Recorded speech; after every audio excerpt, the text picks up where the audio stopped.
Welcome to the Legal Lens. Today we explore the directive principle of state policy (TPSP) under the Indian Constitution.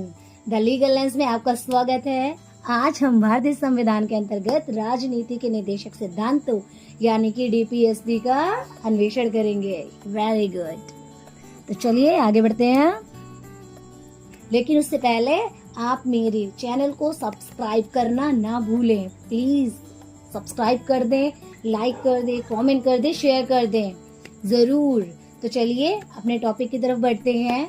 What are directive principle of state policy?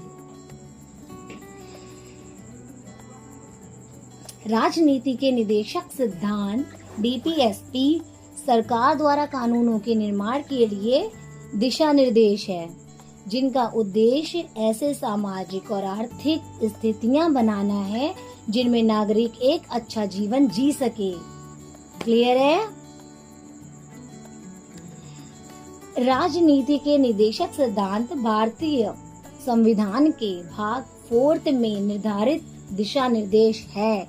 इनका उद्देश्य केंद्र और राज्य सरकारों को कानूनों और नीतियों के निर्माण में मार्गदर्शन करना है ताकि एक न्यायपूर्ण समाज बनाया जा सके। हालांकि इन्हें किसी अदालत द्वारा लागू नहीं किया जा सकता है। ये देश के शासन में मौलिक है। तो चलिए अब आगे बढ़ते हैं। हम सबसे पहले जान लेते हैं कैटेगरीज ऑफ DPSP। DPSP की कितनी कैटेगरीज हैं और क्या क्या हैं? तो DPSP की 3 कैटेगरीज हैं। कौन कौन सी हैं? Social and economic principle, Gandhian principles and liberal intellectual principles, यानी कि सामाजिक और आर्थिक सिद्धांत, गांधीवादी सिद्धांत और उदार बौद्धिक सिद्धांत। Very good. आगे बढ़ते हैं। राजनीति के निदेशक सिद्धांतों को 3 मुख्य समूहों में वर्गीकृत किया जा सकता है, जैसा कि मैंने आपको ऑलरेडी बता दिया है। अब उसके बारे में जान लेते हैं। जैसे कि मैंने बताया आपको, पहला सामाजिक और आर्थिक सिद्धांत। तो इसमें क्या होता है, इनमें कल्याणकारी राज्य को सुरक्षित करने के उद्देश्य के प्रावधान शामिल है।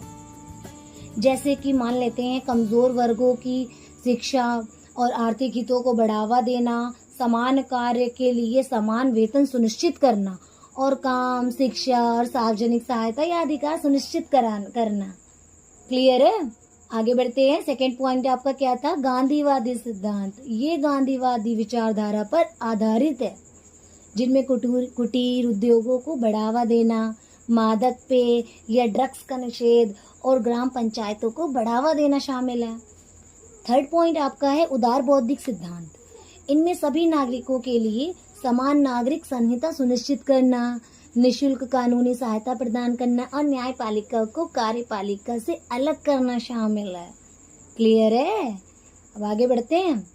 अब आपके क्या आ जाता है? 4th पॉइंट आपका आता है signification and comparison with fundamental rights, यानी कि DPSP versus fundamental rights. DPSP बनाम मौलिक अधिकार।